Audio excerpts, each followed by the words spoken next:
Oh my god. Is that enough? No! No? On $2,000 a month. $2,000 Okay. a week. $2,000 a week, isn't it? Yeah? That's what I'm telling everybody. You know, we should win like £6,000 a The month. reason why I'm moving back in with my parents is because my landlord wanted to increase my rent now to $450 a week. Now, I live in a small one-bedroom apartment in an old building. It's nothing flash. Sure, I live in a good suburb. I live in Malvern. I'm probably just paying for location, but I have to pay to do my laundry. There's cracks in the walls. Like, it's nothing flashy. Like, it's not worth $450 a week. That's like $2,000 a month. What are people supposed to do? If you're gonna buy a rental property and you're not capable of compassion, don't buy a rental property. How is a disabled single mother of 3 supposed to find a house in 2 months just because you want more rent?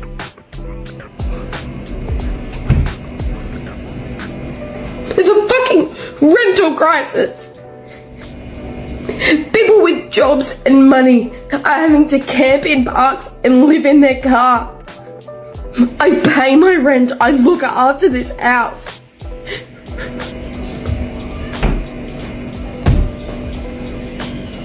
The Australian dream is dead. The unit I rented as a broke fucking uni student for $550 a week, split between me and my best friend, for a 2-bedroom, 2-bathroom, 2-car park building in the city. Didn't have great amenities, doesn't matter, I'm a uni student, and it was just a nice place to live with my best friend during uni. And I was a broke fucking uni student who worked casual and I could afford that apartment. Now, that exact same apartment is $850 a week. And it's no longer furnished, so you're literally paying more for less. As a full-time worker who also works a second casual job on the weekends, I cannot afford the same apartment I had as a broke uni student 3-4 years ago.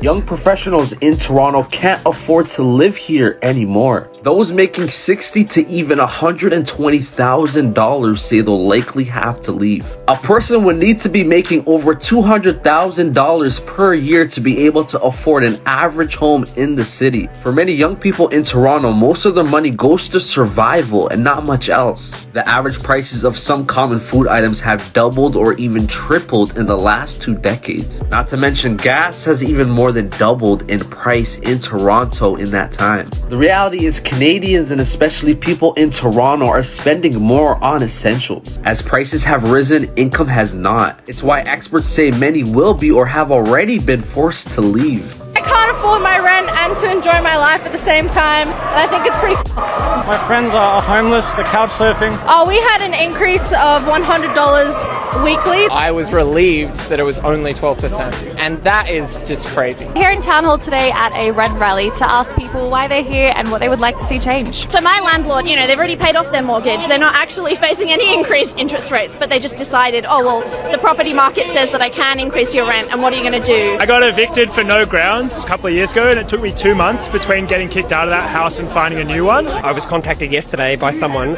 who is going to be thrown out of their home on 1 day's notice. I think the government should impose rent freezes. In fact, they should impose caps on rents. And the tax concessions for wealthy landlords. A freeze on rental prices. You can see how much rents have increased beyond just the consumer price inflation. So it's clearly a choice, I think, by property developers and the rich to take advantage of this situation. The fact that you have to choose between filling up your car and buying vegetables is pretty confronting.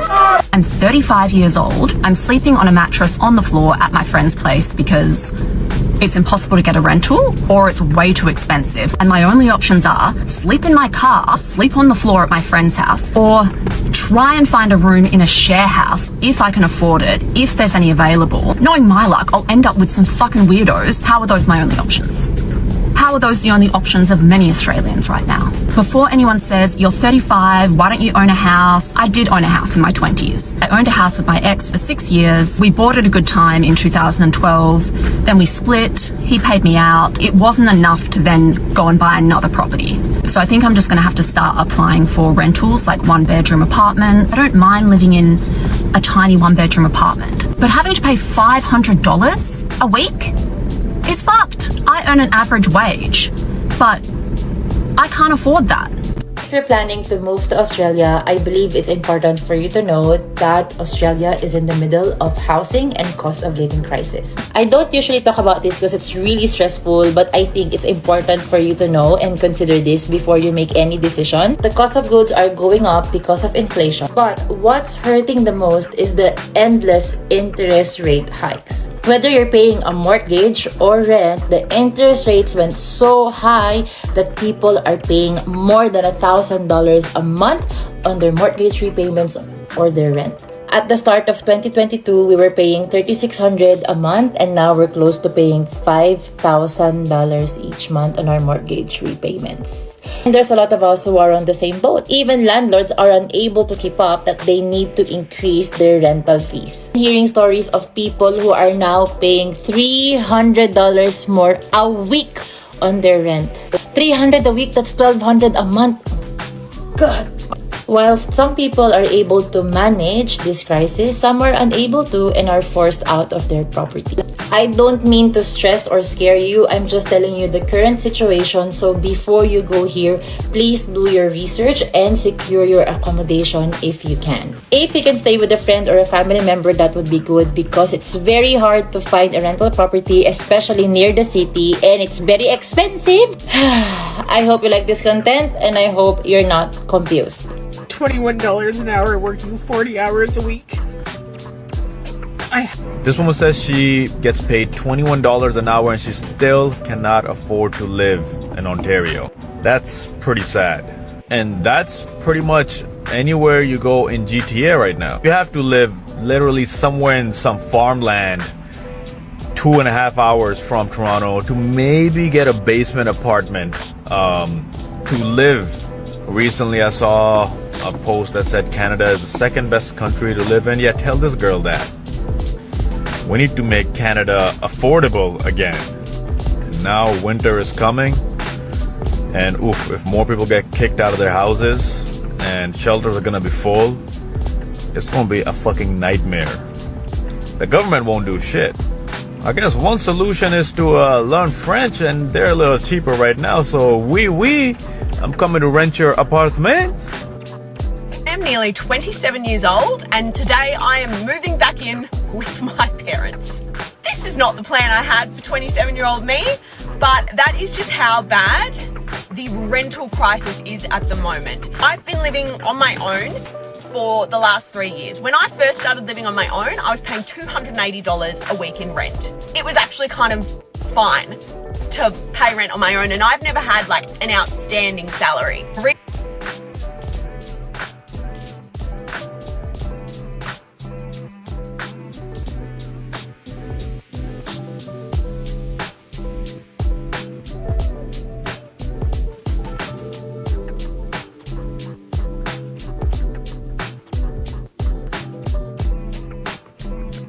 reason why I'm moving back in with my parents is because my landlord wanted to increase my rent now to $450 a week.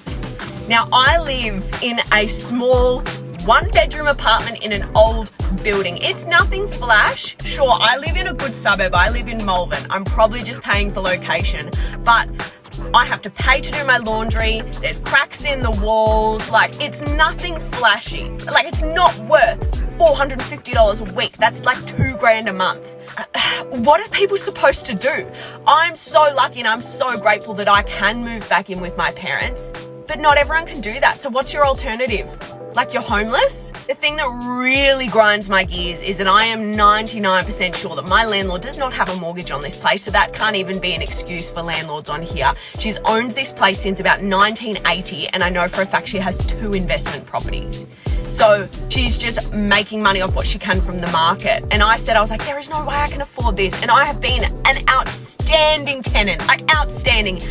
Rent's never been late. My inspections are always absolutely spotless. I've never caused any issues. And this is why my generation can't get ahead, why we can't buy houses. Like, I've been paying 20 grand a year in rent. But if I went to go get a house loan, they wouldn't see that as, oh, she can pay 20 grand a year. No, I have no savings because of how much I've been paying in rent and bills. That's why my parents were like, move home you know, save that money and try and get ahead. Like, I'm so grateful. I love my family, and I don't have any issues moving back home with them. I do have an issue with the fact that they live over the other side of Geelong, and I'm still going to be traveling to Melbourne for work. So that's going to be so much fun. But what do people do? I'm so lucky I have such a great family that I can move back in with.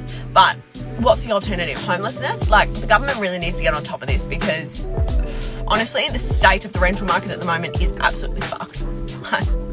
This is so true. The wage is so much better over here for like most jobs. My partner's on more than what he was on as a like gas engineer plumber on an unskilled labour job here, because it's a casual role. Obviously doesn't get the benefits and security of a full-time job, but for the time being it's really good. I'm on like probably quadruple my wage what I was on when I was in a sales job in England. You get paid extra for like holidays, you get paid extra for like overtime, like it's really good. Like time and a half your wage. Groceries I'd probably say about the same price. Depends what you buy. If you buy like seasonal fruit and veg, if you buy things that are on offer, then it's definitely cheaper. Just depends, you've got to be sensible on food. I can't comment on petrol because I don't drive over here, so I have no idea. But I have heard in some states like they do like certain days of the week that the petrol's cheaper, which I don't know. I know that was a thing when I was in Perth in Western Australia. But yeah, eating out's definitely more affordable. Utilities, that's not included in my rent, so again I can't say. But obviously you don't have to pay council tax and stuff here where you do in England, which can be quite expensive depending on the size of your house. So yeah, I think it all swings around, but I'm personally definitely finding it cheaper. Price of rent in Australia will shock you, because it shocked me whenever I first discovered how much it was. And let me just tell you, it is not cheap to live in Australia. Now obviously the price of rent is going to vary depending on which city you choose to settle down in and whereabouts in that city you choose to settle down in.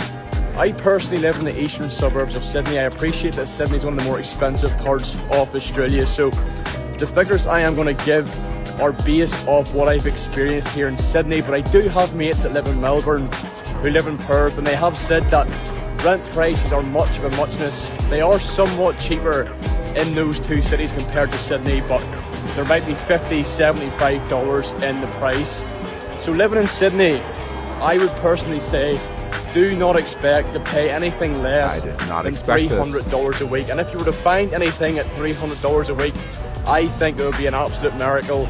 As I would say, most rent prices vary somewhere between $375 a week to about $500 a week. Now obviously there's things that are more expensive, up towards $600, $700 a week, like, but most people would not be paying that here. You can find things in around $400, $450. I'm currently paying $400 a week right now, and in my new place I'm moving into tomorrow, I will be paying $425 a week. So it is very, very expensive. It's a lot of money, but the only thing I would say is that wages here are considerably higher than home, so it sort of evens itself out in a way. You're getting paid more, so you pay more, but that would probably be my estimate in average rent prices. Maybe in Melbourne you might pay $250 a week, and that is each, by the way. That is not for an entire apartment, that is each. So if there's 3 people in the house, you're paying $300 a week each. That's $900. So just keep that in mind. If I'm wrong, feel free to correct me, but that is what I've discovered since living here. Australia's housing crisis continues to worsen. According to the ABC, a person or couple would need to earn an amount of $175,440 per year to afford the median house in Brisbane. Sydney, which now according to Forbes is the second most unaffordable city in the world, requires $238,000 to buy the median home. Keep in mind that these figures behind me are after tax and based on a home loan deposit of 20%. ABS figures state the mean income of all working Australians is just under $75,000 a year. That figure is without tax, meaning the average Aussie couple cannot afford the average home in a capital city that's not Hobart or Darwin. And even Hobart's a bit of a stretch. Sure, they could buy a home below that average, but there's a few problems with that. Firstly, that includes homes that are so cheap because they are straight up unlivable. Secondly, a majority of these homes are in areas with few amenities and poor public transport. Sure, the average Aussie couple could afford a home in Schofields, a suburb in Sydney's northwest, but with that would require a 2-hour return trip commute to the CBD and back. The CBD, of course, is the place where the job's paying $75 grand a year are. As often repeated by the people directly causing the problem, maybe if these people can't afford to live in the city, they should move to the country where there's plenty of houses in their price range. Sure, they can afford it with their current job in the city, but what is someone with a business degree going to do for work in Wagga, let alone Cobar? So you've overcome that hurdle and you've found a nice place within your budget. Have you saved up enough for a deposit? No? Why? Because you can't save that amount in a reasonable time when you're paying off someone else's home loan. A show of hands, who else is looking for a rental right now? Me. I know it's not anything new, but we've been in our house for 4 years, so this has been a real shock to us. With the backstory, the owner sold the house, the new owners are moving in, so we have to get out. It's my responsibility to put a roof over my family's head. My husband works from home, so we need internet, we need a roof for income to keep coming through. The stress is, oh my god, it's building. I guess I'm just filming this so I don't feel alone. We've been looking for rentals for about 3 weeks now, you know, viewing, applying, we're just having zero luck. But yet we are competing against 50, 60 people per house. And there's just nothing out there in our budget. Like, there's barely anything. And the conditions of some of these houses are disgusting. The prices of some of these houses, I don't even understand how they expect people to pay. Like, I don't get it. I don't understand. I mean, I have the same fear as everybody else. We're gonna end up in a bloody tent. The fucking stress and the depression is building. It almost feels like that they're trying to push the lower income people out on the street. Like, if you can't afford $600 minimum for a 4-bedroom house, you're fucked. Like, you're fucked. I just got told that my rent is going up by $100 a week. I live alone and it already went up by $50 with what feels like it was 6 months ago, but I checked, it wasn't, it was 12 months ago. And I basically have 2 weeks to figure out what I'm doing. And I just don't even know what to do. Like, obviously everyone is going through this rental crisis at the moment, but I don't understand. I swear only a few months ago they were complaining about how there's too many apartments in Brisbane, but yet why is there not one single fucking apartment for someone who just wants to live on their own and have a car park? Why is that so impossible? And like, I checked the average salary for Brisbane and my salary is a little bit higher than that. And even I can't find somewhere that's going to be even slightly livable after paying tax and HECS. Anyway, just wanted to see how we're all doing, if anyone else is in the same boat, because I'm so angry. I've lived here for 2 years in the same apartment and I love living here, and the thought of leaving is really depressing. So, cool. The average price right now for a 2-bedroom apartment is about $2,000 to $2,500 if you want a 2-bedroom. Not particularly in downtown core, but around, you know, the GTA, it's about $2,000 to $2,500. Okay, that is not cheap. Rent is crazy in this city right now, and there's also a lot of competition. A lot of people moving to the city. There's a lot of competition. You're applying for a place, like 500 other people probably applying to that same place, all right? So there is a shortage of housing in Toronto, which is a major problem that I feel like a lot of people are not addressing. And the government is talking about addressing it, but there's not enough fast solutions. So that is something that's currently going on in Toronto. There's a lot of homelessness. So a lot of people are unhoused right now, or they're like, you know, squatting, or they're sharing places with their friends. A lot of people are moving back to their parents' house. That's something you gotta know, okay, before you move to Canada, before you move to Toronto. Make sure you also are aware there's other provinces, okay? In a while, the rent prices are so bad that genuinely where my brain goes is, oh, okay, but if I lock in a $2,400 1-bedroom apartment and I stay there for 30 years, in 30 years, when rent for a 1-bedroom apartment is $35,000, all the young kids are gonna look at me and come to me on the street interviews and be like, how did you do it? How did you find a 1-bedroom apartment in Toronto for $2,400? Tell us your secrets. That's where my brain goes, which is unwell. Okay, so honestly, here's the guy. I went to go see an apartment the other day, and I'm a newcomer to Canada, so I went in. The apartment looked great, and I'm like, fantastic, and I'm like talking to the agents, and I'm like, hey, I just come here, blah, blah, blah, blah, and he was like, really? And I was like, yeah, I just got here, like, don't even have a job or credit or yet, you know, don't even have any of that stuff set up yet. And he's just like, you don't have a job, you don't have credit? I was like, yeah, like, I just got here. And he's like, oh, okay, well, That's not a big problem. I mean, if you don't have a job and a credit, then it's just going to be about 8 to 12 months rent up front. Is that okay with you? He was so funny. Like, I was like absolutely like keeling over laughing. Like, the 12 months rent up front? Are you joking me? This is a 1-bedroom apartment. I just got here. I literally have $10,000 to my name, and 12 months rent up front would be, you know, this apartment is $2,500 a month. So it would be more than literally all the money I have. But I'm just like in hysterics. Like we're just chatting about it, and he's like, you know what? You need to get the fuck out of my apartment. And I was like, oh my god, like he was just so funny. Like he was just, you know, no, I'm serious. You know, you need to pay me 12 months rent up front, or I'm not going to give you the apartment. And I'm like, oh my god, like this is just like the sense of humor that I was looking for, like when I came to a new place and like didn't want to get taken advantage of. And he's like, you know, get the fuck out. I know we're on the other side of town, you have to get an Uber, but you need to get the fuck out of here because like you're ridiculous. And I was like, oh my god, like this fucking guy had me on the spot. Okay, this is how I know some people on here just don't have common sense. And no disrespect to Jeremy, but I'm just gonna keep it a buck. So here's some free advice to landlords.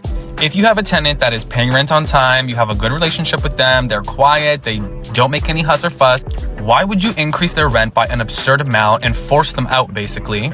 Because you know they're gonna leave. That unit's gonna go back on the market. No one's gonna pay an extra $750 a month for a unit like that. So who knows how long it will sit there for. In Toronto now, there's the new vacancy tax. You're gonna be paying that. You have to pay a real estate agent to list it on MLS, find you a tenant. It just fiscally doesn't make any sense to increase it by that absurd amount. And who knows what kind of tenant you're gonna get next time. Like, yes, it does happen, but it's not a smart move. So the smartest thing to do as a landlord would be working with the tenant to come up to an agreed upon amount that works for both parties. Now, I'm not saying this doesn't happen, but it just is not a smart move for a landlord.